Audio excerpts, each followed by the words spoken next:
Assalamualaikum, namaste to all of you. So, welcome to the Educational Idea.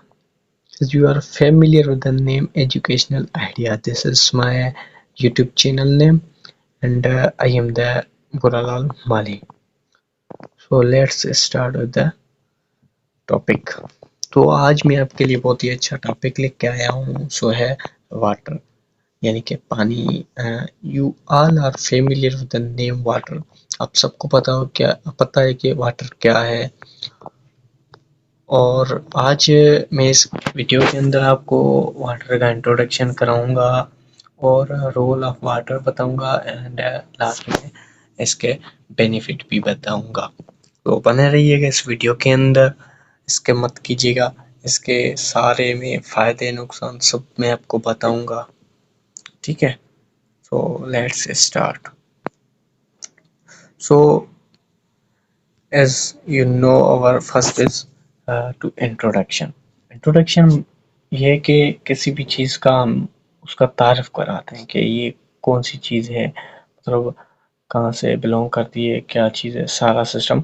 जैसे कि आप new school के अंदर जाते हो या कोई प्रिंसिपल होता है या कोई टीचर होता है, जैसे वो आपका इंट्रोडक्शन लेता है, ऐसे ही मैं इंट्रोडक्शन दूंगा आपको वाटर का। वाटर ये है कि यूनिवर्सल सॉलिड है। यूनिवर्सल सॉलिड इसको इसी वजह से बोलते हैं कि ये यूनिवर्सल मतलब कि ये पूरी अर्थ को शो कर रहा है, पूरी दुनिया को शो करता है। और उसके अंदर ये वाटर वाहिद चीज़ है जो सब चीज़ों को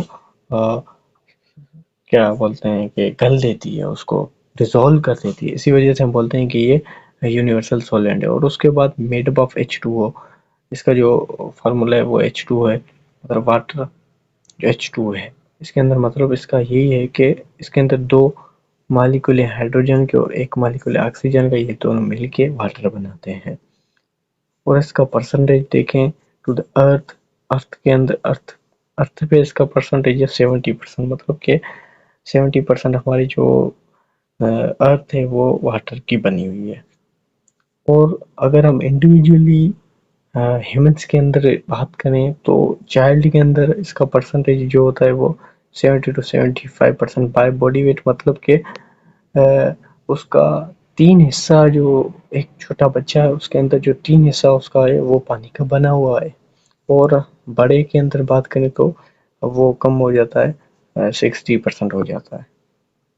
लेट्स मूव। हमारा सेकंड जो है वो है रोल ऑफ वाटर। वाटर का रोल क्या है? Water it is the essential constituent of all cells of the body।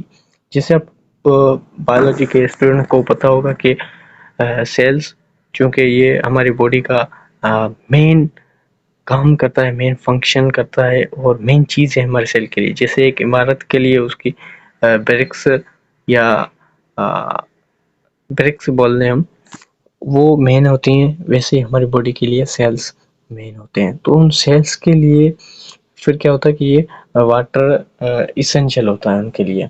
जो कुछ भी काम होते हैं वो वाटर की मदद से होते हैं। और serves as a transport medium for nutrient and excretory product. जो कुछ भी हमारे न्यूट्रिएंट्स हम जो ग़िज़ा खाते हैं, जो खाना खाते हैं, वो हर सेल तक पहुंचना लाजमी होता है। तो वो किसकी मदद से होता है? वो वाटर की मदद से होता है। और उसके बाद जो ख़राब चीज़ें जो होते हैं वो हम खाते हैं, वो अलग हो जाती हैं हमारे जिस्म के अंदर, उनको बॉडी से बाहर निकलना होता है, तो वो भी वाटर की मदद से होते हैं। और ये क्या करता है? Serves as a site for the chemical reaction. और सेल के अंदर जहाँ भी केमिकल रिएक्शंस होते हैं वहाँ पर वाटर का होना बहुत ही लाजमी होता है। इसके लिए इसको बोलते हैं site for chemical reaction.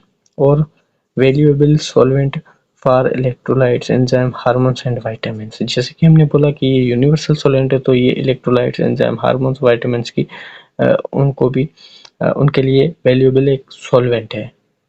Pledge a vital role in maintaining the body temperature. जैसे कि हमारे ह्यूमंस का नॉर्मल बॉडी टेम्परेचर है 37 डिग्री सेंटीग्रेड, तो उनको मेंटेन करके रखता है, 37 ही रखता है, उसको ऊपर नीचे नहीं करता। तो उसके अंदर भी रोल है पानी का, और ये मदद करता है helps to maintain forms and texture of the cells. Biological students को पता होगा कि बहुत सारे सेल्स जब आपस में इकट्ठे होते हैं, मिलते हैं, तो वो टिश्यू बनाते हैं। तो उस टिश्यू की स्ट्रक्चर, उसका शेप, उसकी फॉर्म को मेंटेन रखता है ये पानी। उसके बाद है benefits of the water. Water के कौन से बेनिफिट्स हैं, ये आपको मैं वन बाय वन बताता हूँ। लो चांस टू किडनी फेलियर। इसके अंदर जब हम पानी पीते हैं तो उसका फ़ायदा ये होता है कि किडनी फेल नहीं होती। इसका फ़ायदा, मेन फ़ायदा ये है, किडनी फेल नहीं होती, मतलब उसके फंक्शन में कुछ नहीं होता, उसकी स्ट्रक्चर में कुछ नहीं होता। और लो चांस टू किडनी स्टोन्स, जो हम पथरी बोलते हैं, तो उसके भी चांसेस कम होते हैं, क्योंकि हम पानी पीते हैं तो जाहिर सी बात है हमें पेशाब भी करना होता है। तो एक डे के अंदर 2 to 3 लीटर्स यूरिन आ रहा है ना, तो ये समझिए कि लो चांस है किडनी स्टोन के। किडनी स्टोन उसको नहीं हो सकता, जैसे वो पानी पी रहा है और उसकी डाइजेशन वगैरह, उसकी एक्सक्रीशन सही हो रही है ना, तो उसको किडनी स्टोन के चांसेस कम होते हैं। और good circulation keeps cardiovascular system healthy. हमारे जो वैस्कुलर सिस्टम है बॉडी का, जिसके थ्रू बॉडी ब्लड की मदद से न्यूट्रिएंट्स बॉडी के हर सेल तक पहुंच पाते हैं, तो ये सिर्फ ही सिर्फ हो सकता है वाटर की मदद से। वाटर का ये फायदा है कि वो कार्डियोवैस्कुलर सिस्टम को हेल्दी रखता है और हमारी सर्कुलेशन को इजी करता है, और हर न्यूट्रिएंट्स को बॉडी के हर सेल तक पहुंचाता है। क्योंकि ये कार्डियोवैस्कुलर सिस्टम ब्लड का बना हुआ होता है, मतलब ब्लड वेसल्स आ जाती हैं इसके अंदर, हार्ट आ जाता है और ब्लड आ जाता है। तो ब्लड की मदद से हर सेल तक न्यूट्रिएंट्स पहुंचता है। क्यों? क्योंकि ब्लड के अंदर जो ज़्यादा क्वांटिटी है वो वाटर की ही है, ये फ़ायदा है। और नॉर्मलाइज ब्लड प्रेशर को भी नॉर्मल रखता है। Help brain in proper functioning, ये मेन चीज़ है। हमारी बॉडी का मेन एक ऑर्गन होता है या मेन हिस्सा जिसको हम बोले, हमारी दिमाग, हमारी बॉडी का सीपीयू जिसको बोले, या हमारे दिमाग, हमारी बॉडी का कंप्यूटर जिसको बोले, वो होता है ब्रेन। अगर वो प्रॉपर काम नहीं कर रहा तो हमारी बॉडी के अंदर अप डाउन होती रहती हैं, तो उसको भी प्रॉपर फंक्शनिंग के लिए पानी की ज़रूरत बहुत होती है। तो पानी का ये फ़ायदा है। और ये लुब्रिकेट करता है जॉइंट्स को, हमारे जो भी जॉइंट्स है, या एल्बो जॉइंट्स है, शोल्डर जॉइंट्स है, नी जॉइंट्स को भी, जो कुछ भी है, तो वहाँ पर क्या होता है, जॉइंट्स के अक्सर क्या होता है कि डिजीजेस हो जाती हैं। तो पानी ज़्यादा पीने से, पानी की कंजप्शन करने से क्या होता है कि ये हमें नुकसान नहीं हो सकता, जॉइंट्स की डिजीज़ वगैरह हमें नहीं हो सकती। वो कैसे कि जॉइंट्स जो होते हैं उनको लुब्रिकेट रखता है साइनोवियल फ्लूइड। तो साइनोवियल फ्लूइड के अंदर ज़्यादा क्वांटिटी किसकी होती है? पानी की होती है।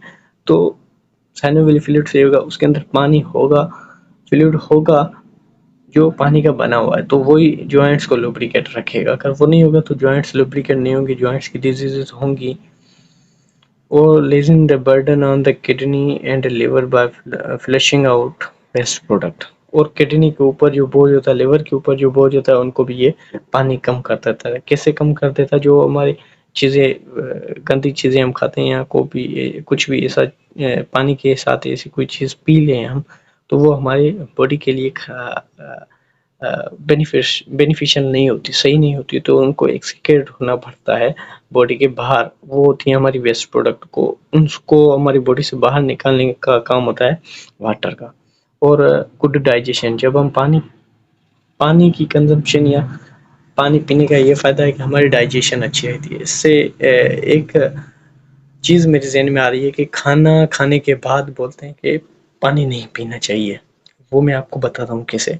अगर हम खाना खाने के बाद पानी पिएंगे तो वो क्या करता है, खाना पहले पहुंच जाएगा, उसके बाद हम जब पानी पिएंगे ना, तो वो उसकी डाइजेशन अच्छी इसलिए नहीं होगी कि पानी जैसे ही हम पिएंगे तो वो उस फूड को, या जो हम खाना खा रहे हैं उसको वहाँ से निकाल देगा, उसकी डाइजेशन स्टमक से निकाल देगा, उसकी डाइजेशन इसी वजह से सही नहीं होती। जैसे एग्जांपल मैं आपको दूं, एक पाइप के अंदर आप ऐसे कोई 2-3 पत्थर रख दें और उसके बाद उस पाइप में पानी आप लगाएं, पानी को डालें, तो आप सामने देखेंगे उसके दूसरे छिड़े पर क्या होगा, वो पत्थर निकल जाते हैं। तो पानी बॉडी के अंदर भी ऐसा ही काम करता है। जब हम पानी खाना खाने से पहले पानी पिएंगे तो वो हमारे लिए अच्छा रहेगा।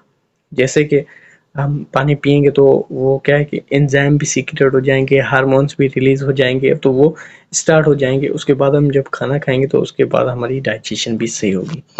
और इसके अंदर क्या है कि no tiredness, sleeping, dizziness, dry mouth, headache, constipation वगैरह वगैरह।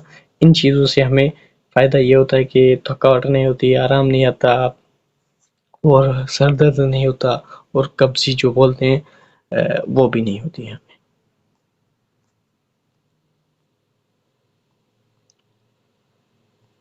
और कुछ ऐसे रीजंस हैं जिसकी वजह से हमको पानी की कंजप्शन बढ़ानी चाहिए, जैसे कि हेल्प विथ बॉयल मूवमेंट। जब हम मतलब खाना खाने के बाद जो एक्सक्रिएशन होती है या जो अ, गलत या खराब चीज़ें जो होती हैं ना उसको बोलते हैं हम वेस्ट प्रोडक्ट, तो हमको एक्सक्रिएट होना पड़ता है, तो उनकी मूवमेंट या वॉशरूम में हम करते हैं ना तो उसके उसको बोलते हैं कि उसकी बॉयल मूवमेंट। तो वो पानी पीने से अच्छी होती है कि कॉन्स्टिपेशन नहीं होती, तो वो इजीली पास हो जाता है। और इजीली पास उसके उनके साथ साथ क्या है कि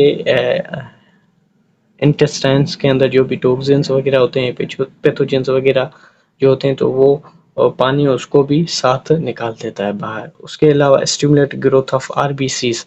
RBCs red blood cells blood का मेन पार्ट है, तो उनकी ग्रोथ को भी स्टिमुलेट करता है। वो कैसे? Having empty stomach stimulates growth of RBCs, keep you energised. जब अब हमारे आरबीसी की ग्रोथ होगी, स्टिमुलेशन होगी पानी की वजह से, जब उसकी ग्रोथ होगी तो वो आरबीसीज बनेंगी। आरबीसीज बनेंगी तो वो क्या होगी? हमारा ब्लड बनेगा, हमारा ब्लड बनेगा तो हम एनर्जाइज्ड होंगे। उसके बाद रिलीज हेडेक। तो having 8 ounces of water or more in the morning can help you reduce headache। 8 ounce मतलब इसको हम बोलते हैं कि एक गिलास। सुबह सवेरे जब हम उठते हैं तो हमको ये लाजमी पीना चाहिए। जब हमारा स्टमक खाली होता है तो उसके अंदर रात को हम जब खाना खाते हैं उसके अंदर जो भी टॉक्सिन्स वगैरह होते हैं वो स्टमक में रह जाते हैं। जो हम सुबह सवेरे पानी पीते हैं तो वो टॉक्सिन्स, पानी क्या करता है उन टॉक्सिन्स को एक्सक्रिएट आउट कर देता है, उन स्टमक से निकाल देता है। तो उसका ये फायदा होता है कि सुबह सवेरे हमें वो पानी का गिलास पीना चाहिए। और उसका उसके साथ साथ ये फायदा होता है कि हमें सर में दर्द नहीं होता। हेडेक किसको बोलते हैं? सर के दर्द को। तो जब हम सुबह सवेरे ये एक गिलास पानी पीते हैं तो पूरे दिन के अंदर हमें सर दर्द होने के चांसेस कम होते हैं। अदरवाइज अगर हम नहीं पिएंगे तो सर दर्द होने के चांसेस हो सकते हैं। और उसके बाद है हेल्प्स योर इम्यून सिस्टम। ये बड़ी ही इम्पोर्टेंट चीज़ है। इम्यून सिस्टम जो क्या करता है हमारी बॉडी को पैथोजेंस के अगेंस्ट फाइट करता है। उनको पैथोजेंस वगैरह जो हमें इन्फेक्शन काज करते हैं उनको क्या बोलते हैं, किल कर देता है। तो keep balance of fluid in body. जो पानी पीते हैं तो वो क्या करता है, फ्लूइड पानी पीते हैं तो बॉडी के अंदर हमारा फ्लूइड जो होता है वो मेंटेन होता है। जब फ्लूइड मेंटेन होता है तो उससे ये फायदा होता है कि हमारी बॉडी के अंदर इन्फेक्शन कम होते हैं।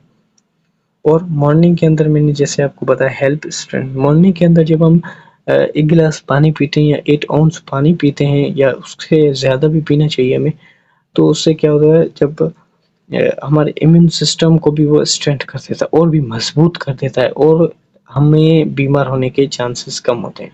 उसके बाद एनर्जी, इंक्रीज एनर्जी कैसे होगी? स्टिमुलेट ग्रोथ आरबीसीज की। जब पिछली स्लाइड में मैंने बताया कि आरबीसी की ग्रोथ को स्टिमुलेट करता है, तो जब हमारा ब्लड बनेगा, हमारा खून बनेगा, हमारी आरबीसीज बनेंगी तो वो हमें एनर्जाइज करती है। उसके बाद क्लियर योर स्किन्स, आपकी स्किन्स को भी वो क्लियर कर देता है। ऐसा नहीं है कि मतलब आप पानी पिएंगे तो आपका कलर गोरा हो जाएगा, सफ़ेद हो जाएगा, ऐसे नहीं बोला। मतलब sufficient water will help keep your skin clear and glowing. Skin मतलब हमारे स्किन पे जो एक्नीज वगैरह होते हैं या दाने वगैरह जो होते हैं, तो जब ज़्यादा पानी की कंजप्शन, ज़्यादा पानी हम पिएंगे तो ये चीज़ें हमें नहीं होगी। हमारी स्किन क्लियर होगी और शाइन करना शुरू हो जाएगी जब हम ज़्यादा पानी की कंजप्शन को बढ़ाते हैं। और नंबर 1 पे है इंक्रीज योर मेटाबॉलिक रेट। ये मेन चीज़ होती है। खाद्य को डाइजेस्ट करने के बाद उसकी एब्जॉर्प्शन होती है, उसके बाद उसकी मेटाबॉलिज्म होती है और वो मेटाबॉलिज्म लाजमी होती है। तो उस मेटाबॉलिक रेट को भी ये जब हम गर्म पानी पीते हैं, ज़्यादा गर्म भी नहीं पीना चाहिए, नॉर्मल, तो वो क्या करता है मेटाबॉलिज्म रेट 25% बढ़ा देता है। तो गर्म पानी के ये फ़ायदे हैं और helps your digest and stimulate the food much faster and efficiently. उसके बाद गर्म पानी के ये फ़ायदे होते हैं कि digestion simulation of the food वो ज़्यादा हो जाती है और एफिशिएंटली मतलब आसान, और उसको ज़्यादा इतनी मतलब क्या बोलें कि खाद्य को डाइजेस्ट होने में ज़्यादा टाइम या ज़्यादा तकलीफ़ वगैरह, तकलीफ़ तो नहीं बोल सकते हैं, मतलब टाइम इसको इजीली बोल सकते हैं कि वो इजीली फास्ट हो जाती है, इजीली क्रॉस हो जाती है। लास्ट में है hot water and cold water. Hot water that is 80 to 100 degree Fahrenheit, मतलब 26 से 41 डिग्री सेंटीग्रेड का जब हम गर्म पानी पीते हैं तो वो हमारी बॉडी को डैमेज कर सकता है। जैसे कि हमने पिछली स्लाइड में भी बताया कि आपको ज़्यादा गर्म पानी नहीं पीना चाहिए, हमें नॉर्मल पीना चाहिए। और दूसरा है कि cold water increase to sickness, ठंडा पानी पीते हैं तो वो हमें बीमार भी कर सकता है। एक ये नुकसान है। Decrease function of the immune system, immune system उसका फंक्शन, उसके फंक्शन को डिक्रीज कर देता है, इम्यून सिस्टम को प्रॉपर्ली काम करने नहीं देता ठंडा पानी ज़्यादा। Research from European journal of pharmaceutical and medicine, research है यूरोपियन कंट्रीज की। उनकी रिसर्च में उन्होंने ये बताया कि cold water can make blood vessels smaller and restriction to the digest food।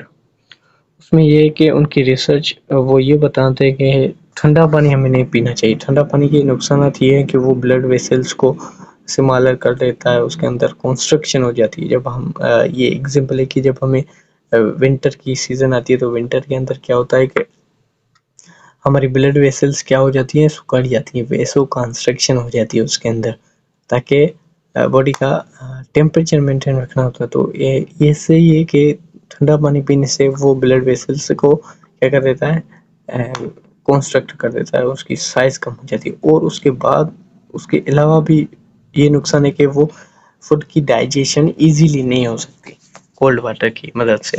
जब हम नॉर्मल गर्म पानी पीते हैं तो उसके अंदर मेटाबॉलिक रेट सही होता है और उसकी डाइजेशन भी सही होती है। Then thank you for watching the video।